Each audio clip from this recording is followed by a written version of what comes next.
Who's smoking? Stop pushing. Get your hand out of my pocket.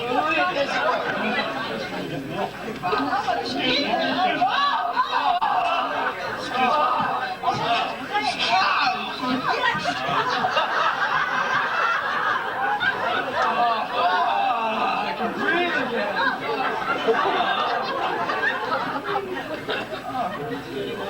Oh, who touched me? I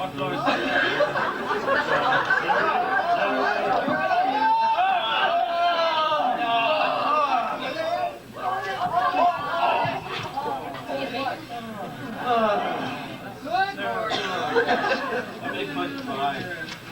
This is nice. Let's climb, let's go. Fine. Can't see that. Oh, Jesus Christ.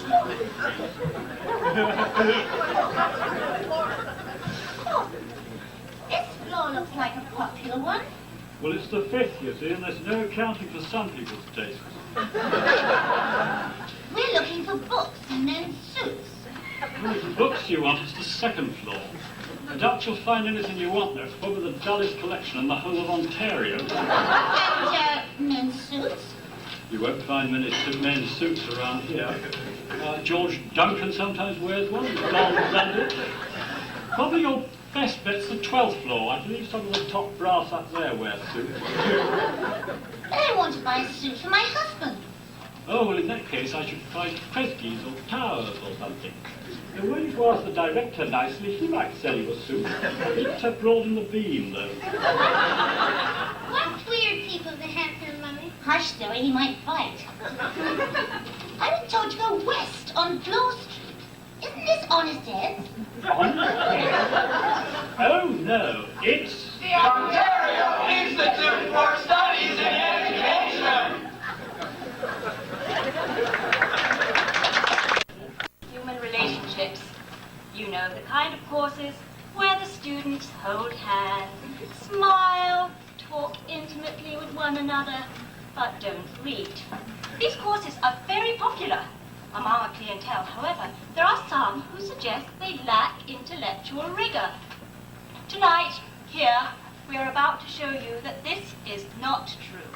We're about to show you just how demanding these human relations courses can be. Mr. Putnam, Miss Foreman, we shall analyze your relationship according to Simmons' theory of interacting dyads. Let us take the behavioral dimension. What are you doing, Mr. Putnam? Standing here, I guess. Standing here? I want theory, Mr. Putnam.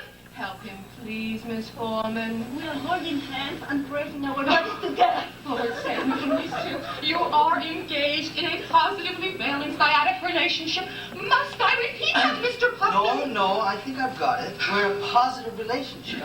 A positive balance relationship. Dyadic relationship. Let us move along to the cognitive domain. Perhaps you can analyze your relationship along that dimension. Sure. Why don't you take this one, Julie? Sure, on the cognitive dimension. That's thinking, isn't it? That's easy. Our mind are free of all thoughts. Freed of all thoughts. Did you hear that? In case you hadn't realized, this is a graduate course with the University of Toronto credit. I want theory, Miss Foreman. Theory, well, Harry, that's more your field. No, I'm sure that's yours. Mr. Putnam, Miss Foreman, on a cognitive structural dimension, your thoughts are pre-infantile. On a cognitive content dimension, they're bereft of information. Let us move along to the affective domain. Perhaps you can do better with that, Mr. Putnam, the affective domain. The affective domain, eh? I feel good. Yeah, terrific. Terrific. I want theory, Mr. Putnam. This is a university. In a university, we conceptualize. You don't feel good. Your affect is positive. What are these missiles flying about? I think that's Alice. That's not. My God, they're engaging each other in erotic posture. Miss Charles, Mr. Fortwhite, you must conceptualize your relationship.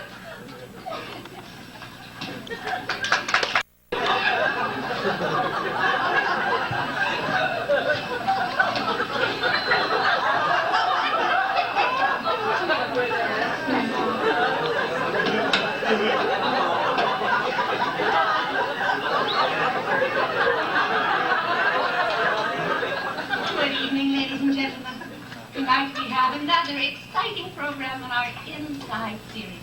Tonight we go inside Oise for this very special Shitty TV presentation. We have 4 prominent guests here tonight who are going to tell us all about what makes Oise sick. We have Dr. Mordecai Hartburn Superior. I understand your friends call you Mort. My friends call me Mordecai. Being a friend of mine, you may call me Professor Superior. And we have Dr. Lizzie McBrien Borden, who assists the director with field services and research. Isn't that wonderful? And you being a woman, what do you say to that? Oh my God, Oh, you're so modest. And we have Professor Michael Esty, who is having a real ball as assistant director academic. And we have Dr. Holmsdorf, who commands the planning and resources division. Just call me Colonel. I just know how excited you're going to be to hear all about Inside Oise. But first, let's get a glimpse of the human side of these wonderful people. First of all, I'd like you all to tell me what is your favorite film. Well, I'll go first, of course. La Road. Jerome, isn't that a little unusual for someone of your persuasion? What she mean? Is Hartburn gay? Nice. This and that. Were you interested in religious messaging? Frankly, I didn't see any religious message in it whatsoever, either at a conceptual or at a transcendental level. No, I simply saw it as a useful analogy for my work here at Oise. For example, I found the Lazarus scene quite helpful. At first count, at 8:25 this morning, there were 37.3 tenured Lazari on faculty. Yes, and it is my challenge either to bring them back to life or to perform terminal euthanasia. Dr. Gordon, how about you? Dr. Empty, first. I agree with Hartburn. What was the question again? What is your favorite film? You're gonna have to help me with all this intellectual shit. She means movie. If That's right, your turn. the film depicts the boys in a school as a brainwashed proletarian underclass that finally rebels and slaughters the filthy, corrupt, capitalist oppressors, the teachers. What scenes did you like particularly? I didn't see it myself, but the sociology department voted it the most important film for grade 6 social studies. I think it's just fascinating the way you intellectuals keep right where it's at. Professor Gordon, what about you? Well, there was that time that I was just a kid in junior high, back in Oklahoma before I moved up here to the state of Ontario.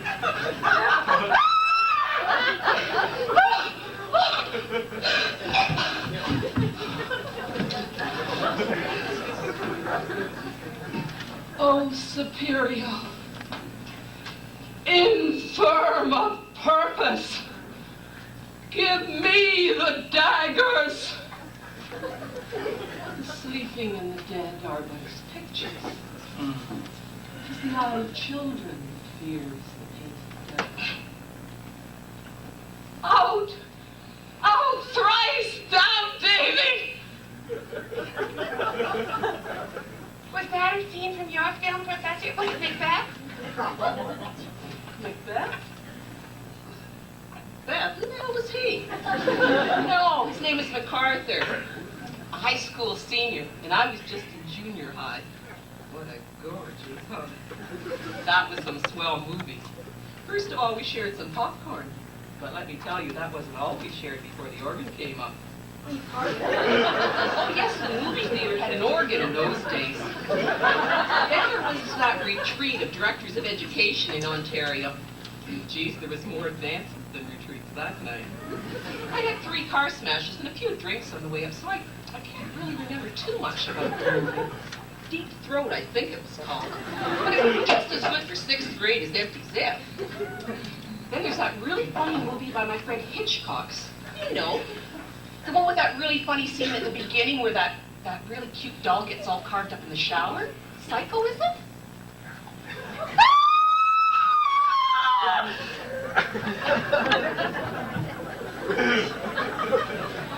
Thank you very much for all your helpful tips. You've forgotten me. It's my turn. Rommel, the Desert Fox. Finest film ever made.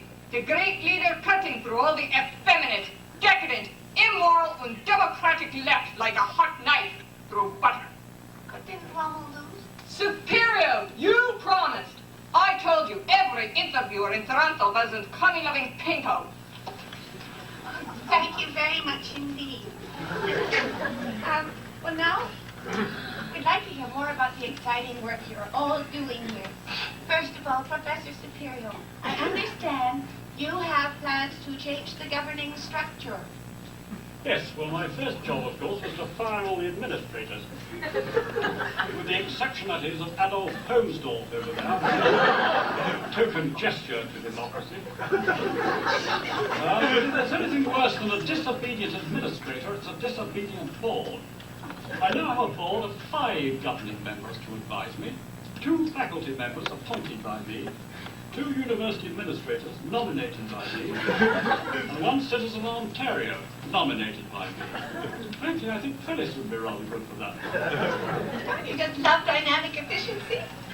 But I'm also heard that the German Teachers Federation thinks there ought to be a teacher on the board. Oh, I have no consensual objection to teachers as such. After all, my wife Phyllis was once a teacher. But dare you to raise an empirical question? Are you suggesting that there is any member of OTF who is fit to advise me? Obviously, the answer is no. And you also wish to reduce the frequency of meetings? Yes, well, I thought it would only be necessary for the board to meet once every 5 years. But I am a reasonable man, and I'm open to reasonable argument. And I understand there is some legal requirement for the board to endorse my activities annually. What the hell are you doing here?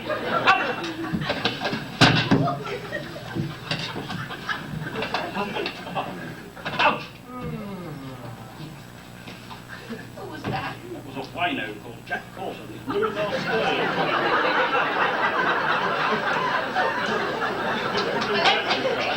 Let me turn to Dr. Hook. Would you please tell us something about your 5-year plan? Delighted.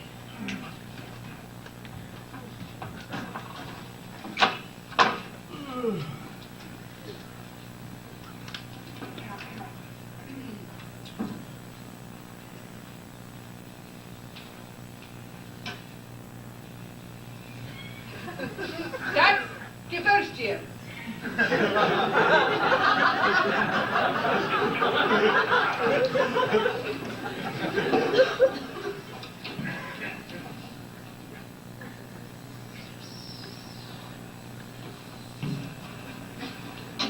And that's the second year. But that looks absolutely terrible. What happened? 9. Excellent. That is where our plan for the improvement of instruction takes place. But why do your revenues drop like that? That's when we closed the Department of Adult Education. Now, look at the expenditures.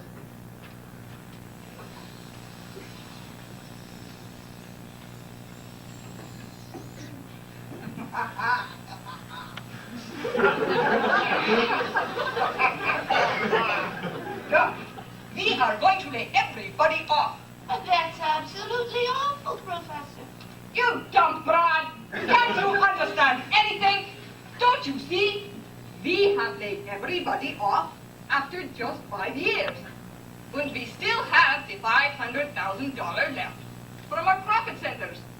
No more students, no more faculty to mess things up. I shall have achieved in 5 years what that fool Riley couldn't manage in 20. And I, not he, shall be president of the University of Toronto.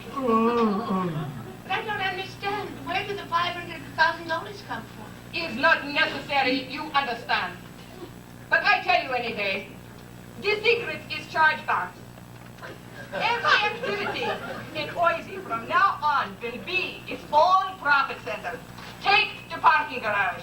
Every day, all kinds of people are coming in here and parking all day for measly $2.50. We go to straight calculation by the minute. 5 cents a minute. Look at the cafeteria. I was in the other day. Terrible. The place was full of students and Paul Olsen. We have got to go for a better class of clientele. Upscale. That's the way to profit. Steak flambé a la Hollandaise. Hollandaise? What in hell is that? Steak made in 18-inch scotch and then set on fire. Oh, Jack Hollandaise. And then the toilets. The toilets. Yeah, the toilets. Our biggest untapped source of wealth. You should see them BS flying around this place. You've heard of the Toronto Dominion Green card? Then we are going to issue an Oisey card that will give free entry to all toilets. Except, of course, the director's first class toilet. Yeah, except the director's first class toilet.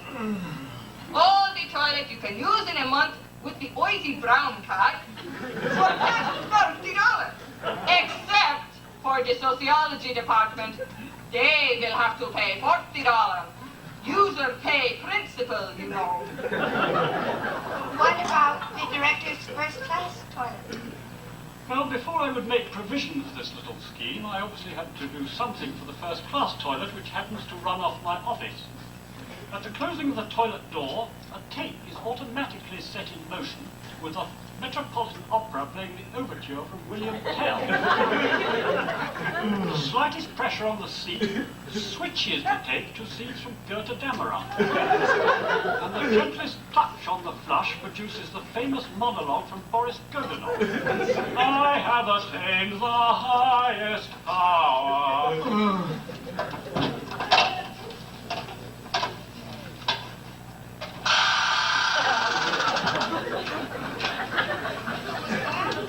That was Dr. Hedges. Professor Empty? Professor Empty?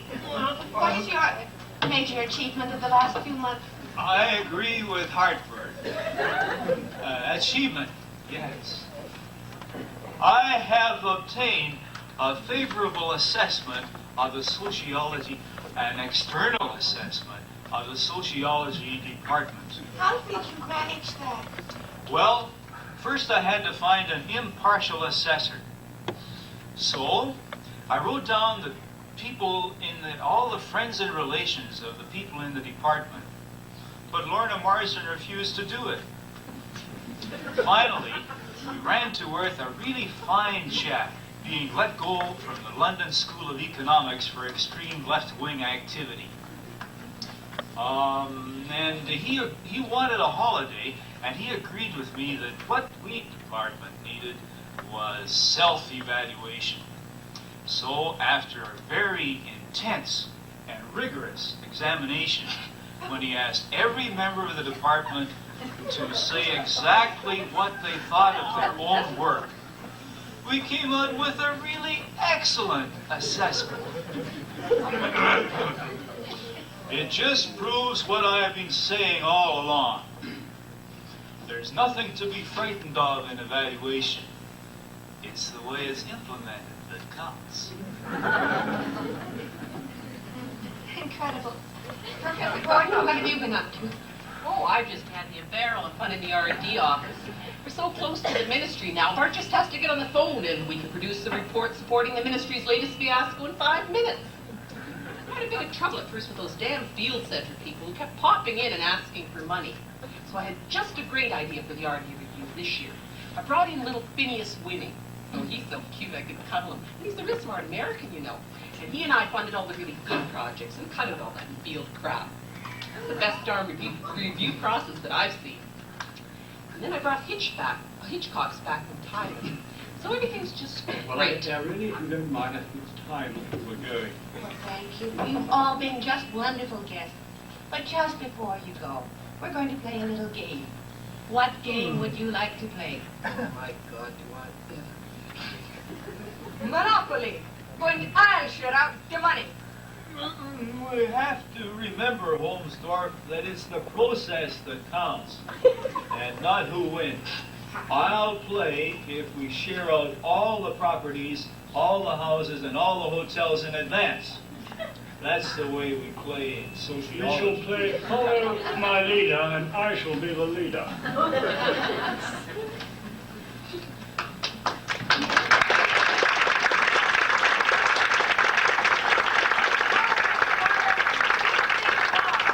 Their field premises and research office budget is cut to zero.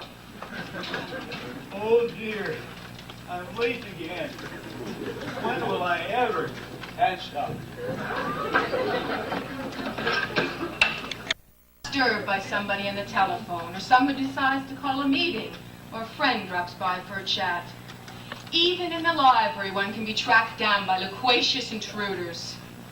But there is one place where one can usually be assured of peace, and where man or woman may sometimes penetrate the mysteries of the universe.